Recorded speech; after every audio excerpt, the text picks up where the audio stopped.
È un messaggio di rispetto, armonia e di forte richiamo alla pace quello che arriva dal prestigioso teatro Carlo Goldoni, sede del Teatro Stabile del Veneto, dove è andato in scena il saggio di fine anno accademico della scuola di danza di Agilev di Venezia, diretta dalla maestra Francesca Siega, un appuntamento sul finire dell'estate, quasi alla vigilia del nuovo anno accademico. Lo spettacolo ha rappresentato il momento culminante del percorso didattico degli allievi e ha offerto al pubblico una panoramica ampia e raffinata dell'universo coreografico, in scena balletti di danza classica, repertorio moderno, contemporaneo e neoclassico, interpretati da giovani danzatori dai 4 ai 20 anni, tutti provenienti da Venezia provincia. Una vetrina di coreografie che dimostreranno il frutto del lavoro della scuola e speriamo che sia una serata di grande festa e di grande gioia per tutti, sia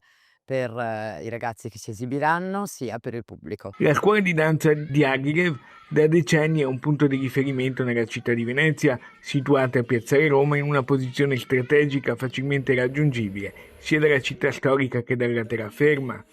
Sotto la guida appassionata e competente della direttrice, la scuola ha formato negli anni numerosi danzatori, oggi attivi professionalmente in teatri e compagnie di tutta Europa. Una palestra di vita per bambini e adolescenti che attraverso la disciplina della danza imparano serietà, dedizione e spirito di gruppo in un'epoca in cui molti giovani rischiano l'isolamento digitale. La danza si rivela così un antidoto importante. Cercare di creare un punto di riferimento per tutti i ragazzi veneziani e del territorio veneto.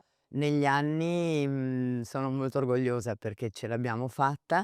Oggi possiamo vantarci nel dire che ci sono anche tanti allievi oggi professionisti.